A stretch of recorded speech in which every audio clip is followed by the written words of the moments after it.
Alright, hello guys, welcome back. Today we're going to do lesson number 2. This is 8.5, day 2. So yesterday we talked about expanding logarithms. Today we're going to talk about condensing them, so we're really just going the opposite direction as what we did yesterday. We're going to use these same properties, so the product property, quotient property, and power property, and now we're just going to go the opposite direction.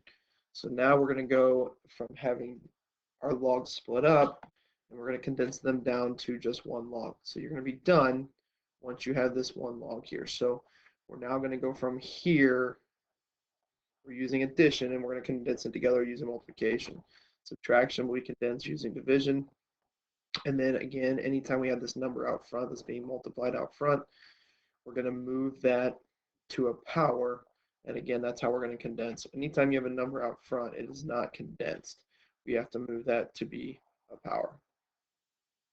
So let's look at some examples here.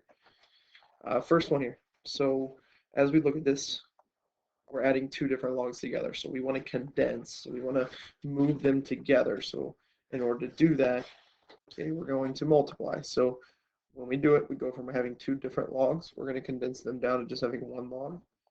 When you do this, don't forget to put your base still. So my base is 6 in both of these. The only way you condense them is if they do have the same base.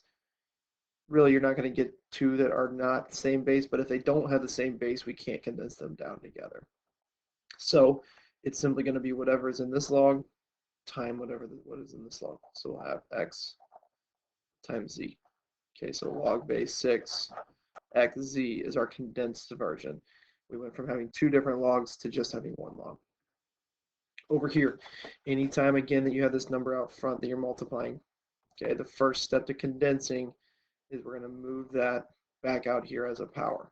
So it's going to become log base 2 of x cubed plus log base 2 of y.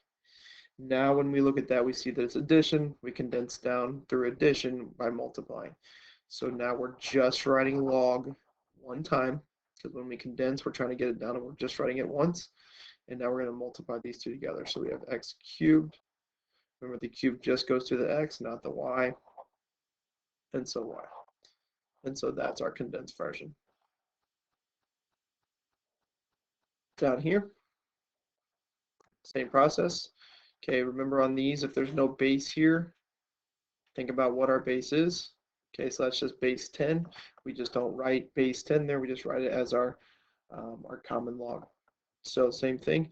Now we're subtracting.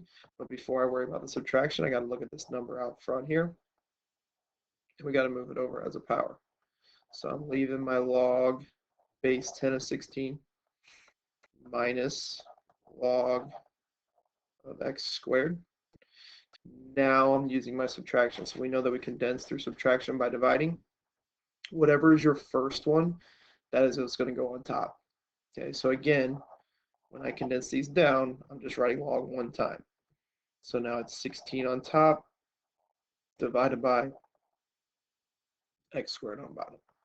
Okay, it's condensed now to one log.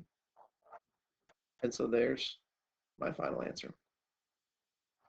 Okay, I want you guys to go ahead and try doing these 4 examples.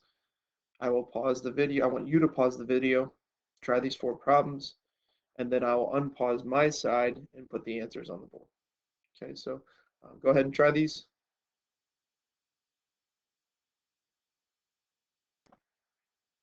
All right, here are the 4 answers that you should have got. Check your work, check your answers, make sure that you understand how I got these, and then proceed on to your practice problems.